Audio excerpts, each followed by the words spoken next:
Gün batımına hemen hemen 2 saat var ama güneş etkisini kaybetmeye başladı. Gündüz vakti buralar var ya, öyle bir sıcak oluyor ki, öyle bir yanıyor ki, yani beden sağlığını kaybedersin, bir de akıl sağlığını yitirirsin yani, öyle bir sıcak oluyor. Urbia'dan, Kolombiya'nın kuzeyinden, yerlilerin başkentinden herkese selamlar dostlar. Nasılsınız? Umarım keyfiniz, sağlığınız yerindedir. Urbia'yı gezeceğiz bu videoda birlikte ama güneşin birazcık böyle etkisini yitirmesini bekledim. Çünkü dediğim sebepten dolayı, yani çöl iklimi olduğu için burası inanılmaz bir sıcak oluyor. Yani sağlığınızı düşünüyorsanız gündüz vakti çıkmamanız gerekiyor dışarı. Şurası komple meydan. Buraya bir tane anıt dikmişler. Yanlış bilmiyorsam bu da Urbia'nın bayrağı. İlginç bir meydan. Böyle yuvarlak bir meydan yapmışlar ama birazcık döküntü halde. Yani bir şeylerin eksik olduğunu geldiğimde ilk fark ettim. Hala böyle tam olarak ne eksik bilmiyorum ama sanki harabeye dönmek üzere olan bir yerdeyiz gibi hissediyorum. Vayu halkının yaşadığı bölgeleri gezmeye başladık. Devam ediyoruz. Bu da Vayu kadınlarının yaptığı geleneksel el dokuma çantalar. Aa, está bonito señora. Aha, bien gracias. Çok güzel örmüşler ya. Aha. Rengarenk, baksanıza. Vale 40, yo de 35. 35. Aha. 35.000 peso, 7 dolar yapıyor. No, barato te. Baksanıza burada farklı boyutta Una sola punta. çantalar var. Aha, bien tejido, mira. Mira. Tan bonito este. El trete de la empresa. Sí, señor. Ay, ¿Todo bien? está bien, señor. ¿Cómo estás? Bien, gracias. ¿Cómo se llamas? Se llama Sara Josayu Bonivento. Farah? Sara. Sara. Josayu. Ah, mucho Bonivento. gusto. Mi nombre es Burak. Burak. Burak. Ajá. ¿Dónde viene Mucho usted? gusto. ¿Dónde viene? Mi? Ajá. Turquía. Ay, Turquía. Lejos. Sí, sí, muy lejos. Ajá. ¿Cómo Bebecito. estás? Ya sen ne yapıyorsun? Fıstık. Fıstık. Fıstık. Fıstık. Ay, yerim seni. Yerim seni. Daha dişleri bile yok. Yerim seni. Yanaklara bak. Bonito. Sí. ¿Cómo se llamas? Oceani. Oceani. Memnun oldum. Mucho gusto. Mucho gusto. Muy bonita. No compré una mochila. Hay una para hombres que ya. Ah, este ¿esta vale- para hombre? Ajá, este para hombres, este Bunlar para hombres. erkekler içinmiş. Ajá. Bunlar Ujú. yapıldığı malzemeye göre değişiyor ama bir haftayla 2 hafta arasında sürüyormuş bunların yapım süreci. Tabii kaliteye göre de kullanım süresi de uzuyor. Este doble. Este doble. Este Ah, este doble ha. Ajá. Çiftli Este vale çanta. 60. 60 para el precio. Y Bunlar este, 60.000 peso. Sanırım kalitesi 120. 120.000 peso. Este 90. 90.000. Kalitesi daha iyi sanırım Este bunların. 40, 35. 40, 40. A 5 la pequeñita. Ha, bunlar bak küçük küçük. Güzel, Así, bozuk paralık gibi. Ajá. Hay una este. Llévase una, señor. Gracias señora. Ajá. Şöyle arkaya bir. Şuralarda da var, bunlara da bakalım. Kalitesine göre bazıları 35-40 yıl boyunca sağlam kalıyormuş bu çantaların. Buradaki halkın ana geçim kaynaklarından biri bu. Çünkü geleneksel tarzda yapıp satabilecekleri nadir şeylerden bir tanesi bu çantalar. Buradaki kabilelerin Tomarle çoğu la bunu foto yapıyor. Aquí también, mire, tomarle la foto. Este es una sola euro. Hay manilla, señor. Manilla. Hay vestido, Ha bak, şuradaki çantayı gösteriyor teyzem. Tan bellas, todas esas tan bellas. Şöyle ufak bir şey alayım ya. Almak istiyorum. Bir hatıra kalsın buradan. Una cosita de una Ha bak, şu llaverito. çok güzelmiş. Ajá. ¿Cuánto es? A 10. 10. Ajá. Este también una sola euro. Ha bu çok Hadi. güzelmiş ya. Bunu alayım ben olmadı. Este. Este. Este 5. Este 5. Este 5 doble. Hay una. Aa, çok güzel bileklikler bak. Ajá. Hay una ahí. Bir bileklik bir o çantadan alayım bak. Şu bileklik hoşuma gitti. ¿Cuánto es? A 2000. 2000. Ajá. Aa, alayım birkaç tane bileklik. Bir de o çantayı alayım. Y este es una carterita. Mira. Şöyle ufak bir çanta aldım kendime. Ekvador'dan da böyle ufak bir çanta almıştım. Orada da Otavalo'lu kadınlar kendileri örüyormuş çantaları. Burada da Vayu kadınları örüyorlar. Güzel bir çanta. Şöyle ağzını bağlayıp kapatabiliyorsunuz. Şöyle göstereyim. Şunu sıktığınız zaman ağzı kapanıyor. Bozuk para koyarsın, kağıt para koyarsın. Ben bataryalarımı koyacağım, kameranın bataryalarını. Güzel. Şöyle bir tane bileklik aldım kendime. 2 tane de şöyle yedek bileklik aldım. Bu 10.000 peso, 2 dolar. Bileklikler de 2.000 peso. 3 tanesi 1 dolardan çok az fazla. Güzel, hoşuma gitti yani. Buradan hatıra kalsın. Vayu kadınlarının kendi elleriyle ördükleri el işlemeleri. Gayet güzel. Ablalar şu betonların altına ip germişler. El ürünlerini, ördüğü ürünleri sergiliyorlar. Kıyafetlerini gördünüz değil mi ablaların? Hepsi böyle tek parça uzun elbise. İran videolarını hatırlayanlar Hürmüz'deki kadınları da hatırlayacaktır. Onlar da tek parça giyiniyorlardı. Renkli renkli giyiniyorlardı. Beluçistan'da da öyle. Tek parça renkli renkli giyiniyorlardı kadınlar. Bunun sebebi sıcaktan korunma. Tek parça ince kıyafet sıcaktan, güneşten koruyor. Burada kadınlar yine o şekilde giyiniyor. Yani o İran'daki o kültür aslında burada da benzer bir kültür var. Bak mesela ablanın çiçekli bir elbisesi var. Erkekler normal giyiniyorlar. Yani onlar geleneksel bir kıyafet giymiyor ama Vayu kadınlarının geleneksel kıyafeti bu ablanın giydiği kıyafet gibi. Tek parça uzun. Burada da abiler kumar döndürüyorlar. Çekmeme izin verirler mi acaba bilmiyorum ama şöyle bir yanlarından yürüyelim. Çok ilginç bir oyun oynuyorlar. Böyle bir çekirdek var. Onu yere atıyorlar. Para koyuyorlar. Çekirdeğin dağılım şeyine göre parayı kendileri alıyorlar. Hola buenas.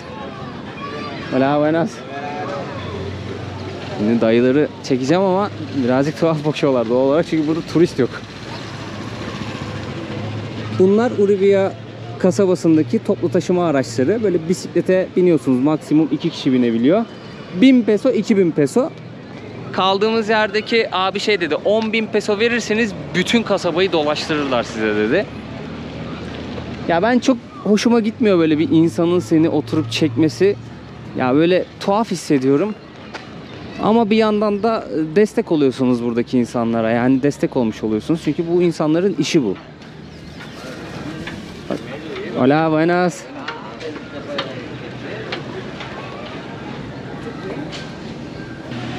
Bu arada görmüşken göstereyim. Kuzeyde Claro hiç çalışmıyor. Bak az değil, hiç çalışmıyor. Burada az buçuk çalışan Movistar.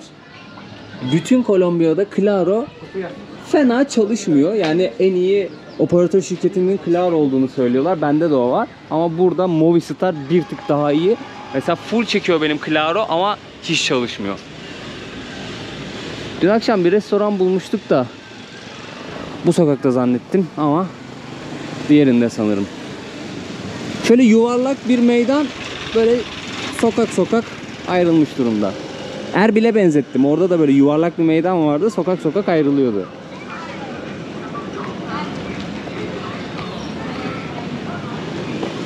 Hola, buenas.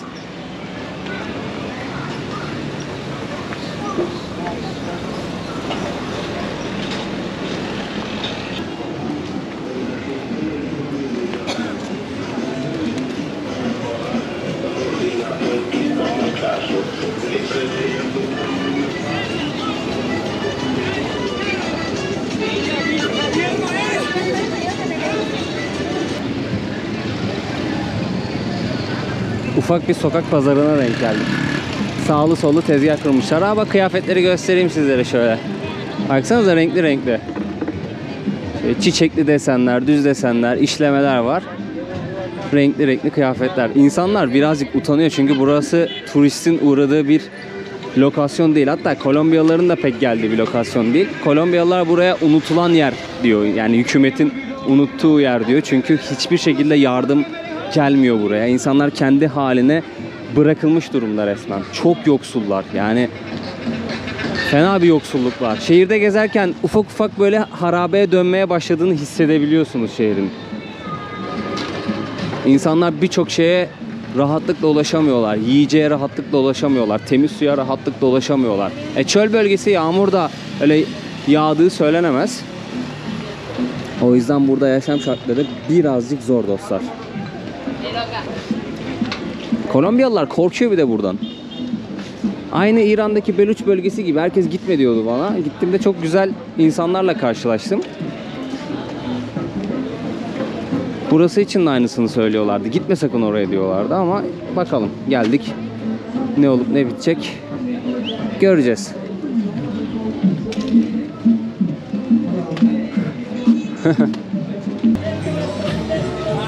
Şehirde bayağı bir sokak köpeği var ve hepsi zayıf. Vücudunda bir sürü yara var. Yani içim parçalanıyor ya. Her yeri yara bere içinde hayvanların. Şöyle devam edelim. Yaklaşık 190-200 bin civarı bir nüfus var Urbia'da.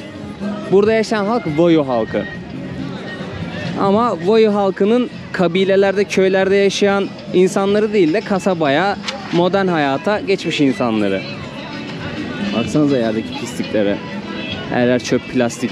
Zaten buraya geldiğiniz zaman, yani yoldayken, gelirken şeyi fark ediyorsunuz. Çöpler başlıyor.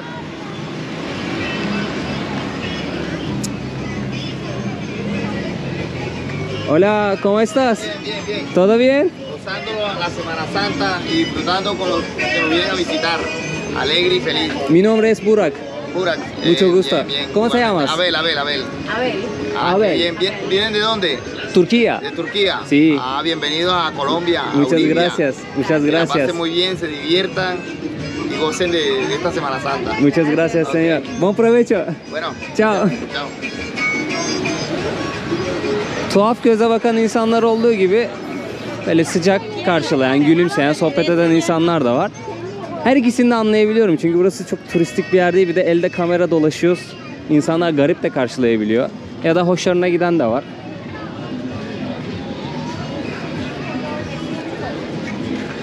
Sokak satıcısı çok fazla. Herkes imkanınca bir şeyler yapıp para kazanıp hayatlarını idame ettirmeye çalışıyor bu bölgede.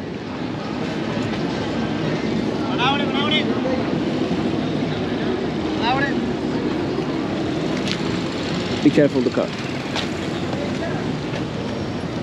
Hola, buenas.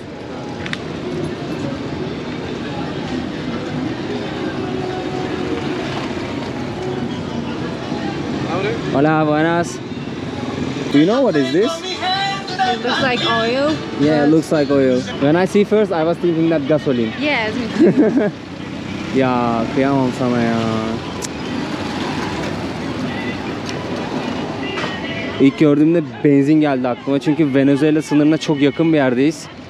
Burada benzin kaçakçılığı inanılmaz yapılıyormuş yani. İnanılmaz bir benzin kaçakçılığı varmış.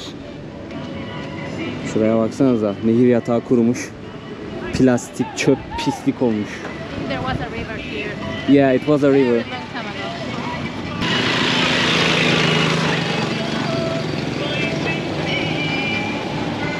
Ya her ülkede illaki böyle bir lokasyon, bölge oluyor yani. Hükümetin çok sallamadığı, hiçbir destek yardım götürmediği, pislikten, yoksulluktan geçilmeyen. İnsanlar oraya hemen tehlikeli yaftası yapıştırıyorlar. Baksanıza. Yazık ya.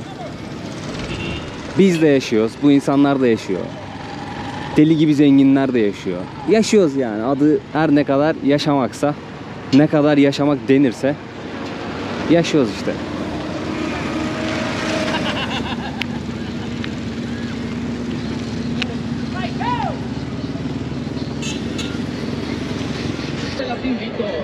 Şu an benim gözlerimle gördüğümü görmenizi isterdim. Kamera büyük ihtimalle bok gibi gösteriyor da dolunay var ve sapsarı. Ya kocaman karşımızda duruyor ya. O kadar net görüyorum ki şu an. Çok güzel bir dolunay yalnız ha. Çok güzel bir dolunay. Sanki çölün o rengi yansımış gibi. Biraz da edebiyat kasalım. Meydana geldik yine. Yürüdük havayı kararttık. Meydana geldik. Burada tezgahlarını açmış abiler. Orada meyve suyu satıyor. Orada abimiz chorizo satıyor. Patates satıyor. İnsanlar tabi hava kararınca kendilerini dışarı atıyorlar. Ama ablalar kaldırdı tezgahları. Ben akşam da satış yapıyorlardır diye düşünmüştüm ama kaldırdılar tezgahları. Hey, ¿cómo estás? ¿Todo bien? ¿Eres? Turquía. Turquía. Sí. ¿Haces video? Sí, video para YouTube. ¿Sí, ¿Cómo apareces en Instagram? Instagram? Sí. Sí. Burak. Amigo. Uygun.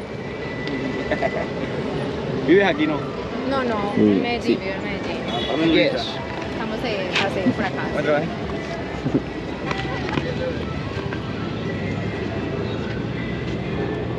Ok. Mucho gusto. Mira. Gracias. Con gusto.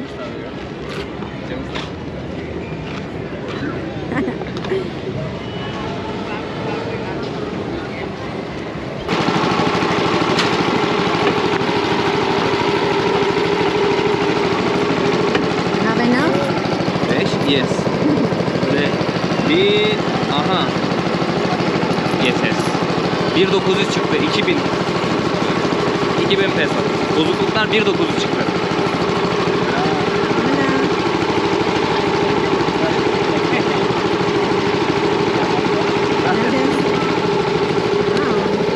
It looks delicious. You want to taste? Yeah. In Cuba, Very sweet. I always eating that kind of machine because they only have ice cream like that. But it's very tasty. A bit sweet, yeah. Very sweet.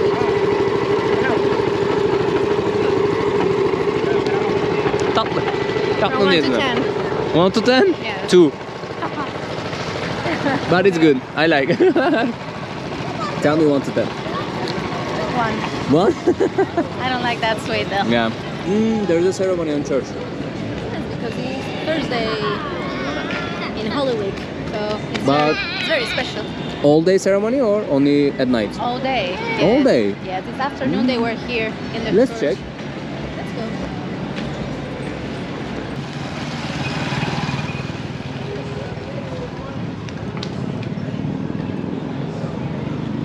Dışarıda bekleyenler var. Demek ki bayağı kalabalık. Görebilir miyiz acaba içeriye ama sanmıyorum. Evet, kalabalık. Şöyle kaldırayım kamerayı ama çok gözükmez. They pray. Evet. They pray. Dua ediyorlar. İlk defa polis gördüm, bak şu yeşilli abla polis. Let's go. İlk defa polis gördüm burada. Kuzeye doğru çıktıkça Kolombiya'da çok fazla asker görmeye başlıyorsunuz her yerde. Polis de var ama asker çok daha fazla. Yollarda kontrolü vesaireleri asker yapıyor. Şehirlerde askerler dolaşıyor. Burada asker görmedim şu ana kadar. Daha ilk gördüm polisi o abla. Kaç kişi var onda ya? It's like a transportation, right? Yes, I think so. Büyük ihtimalle yakınlarda bir yerden, köyden şehre geliyorlar. Öyle bir kamyonetle geliyorlar. Buralarda ulaşım yok. O yüzden bir şekilde halletmeleri lazım. Aynı Küba'daki mantık. Şöyle ara sokaklara dalalım biraz. Hop, aman dikkat. Fena sürüyorlar. Biraz ara sokaklara dolanalım. Dilim dönmedi. Sonra tekrar bir meydana döneriz. Videoyu orada bitiririz.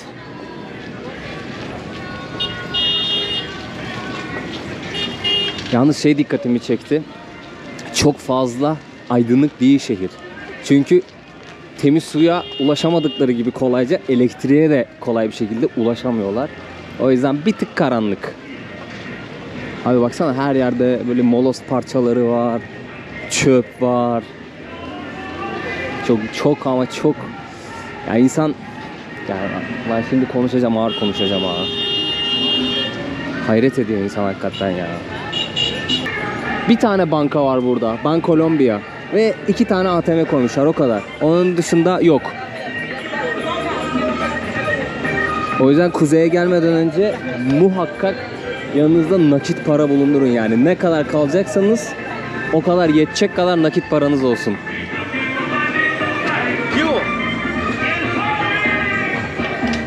Şu olay çok fazla var. Böyle bir haznenin içerisinde yaptıkları hamur işlerini, köfteleri, ondan sonra chorizoları, ne bileyim tavukları tutuyorlar ama sıcak da bir hazne. O yağı aktıkça akıyor, aktıkça akıyor. Yani büyük ihtimalle dokunur bize.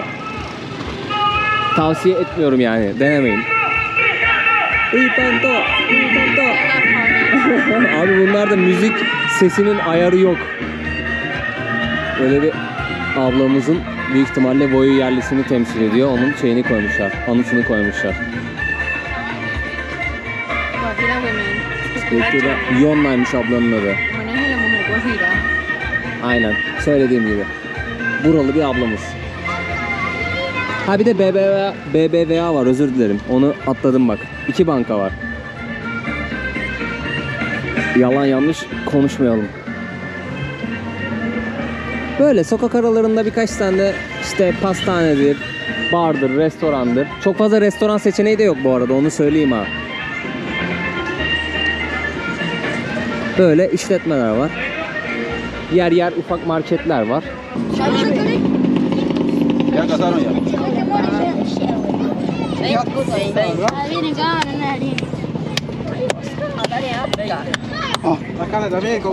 Oyunu çözdük şimdi. 5 tane mısır tanesi var, tamam mı? Her mısır tanesinin üstünde siyah nokta var. Atıyorlar 5 mısır tanesini yere. En fazla siyah noktayı tutturan ortadaki parayı alıyor. Bak mesela 3 tane aldı. 10 puan. Her siyah nokta 10 puan. Toplamda 50 puan alabiliyorsunuz. Ortaya parayı koyuyorlar. 200 peso ile oynuyorlar bu arada.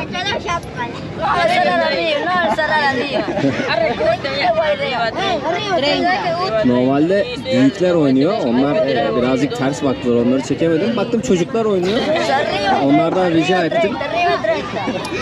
Çekmeme izin verdi çocuklar. Oynuyorlar şimdi. Daha bu yaşta alışıyorlar kumara. Bak bak atıyor. Dik geldi, bir daha atacak.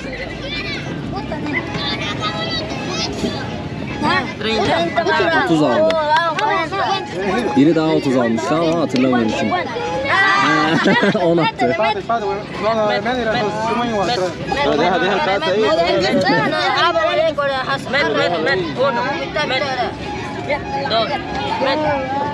Şimdi kazandı o.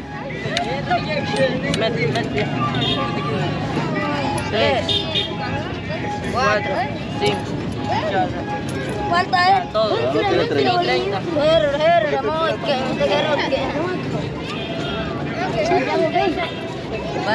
Oo, 40 aldı.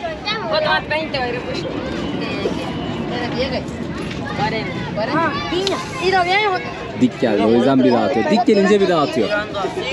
Değişik bir oyun ya. Gracias amigos. Gracias. Buenas noches. It's muy interesante. But they play gamble with this age. Oh my gosh. It's They crazy. fight easily. Yeah. Gittik abi, oyuna başlayacaklar. Parada anlaşamadılar. Kavga çıktı aralarında. Birbirlerine nasıl böyle vurmaya başladılar, ayırdık. Sonra oturdular tekrardan oynamaya başladılar. Yani buraya gelirseniz bütün olay akşamları burada. Çok ara sokaklara dalma diyorlar. Hani gündüz vakti gidebilirsin, sıkıntı olmaz diyorlar ama gece biraz daha meydanda takıl dediler. Zaten ara sokaklarda da yapacak bir şey yok. Bir iki tane bar var. İnsanlar orada takılıyor, içiyorlar, muhabbet ediyorlar, dans ediyorlar, müzik. Başka da bir şey yok. Uribia bu kadar dostlar. Uribia'dan başka ne gösterebilirim bilmiyorum. Şimdi biz hostele doğru gideceğiz. Biraz yorgunuz, dinleneceğiz. Artık bir sonraki videoda görüşürüz diyeyim. Kendinize o zamana kadar çok iyi bakın. Bir beğeni, bir yorum atarsanız, abone olursanız çok sevinirim. Instagram'dan, Facebook'tan takip ederseniz çok sevinirim. Beni mutlu edersiniz. Kanalımın, sayfalarımın büyümesine destek olmuş olursunuz. Ve ben de daha çok gezip sizlerle paylaşabilirim deneyimlerimi. Adios amigos diyorum. Kendinize çok iyi bakın. Bir sonraki video sürpriz olacak. Nerede olacağımı ben de bilmiyorum. Bakacağız. Spontane ilerliyorum bu arada. Görüşürüz. Ciao. Adios.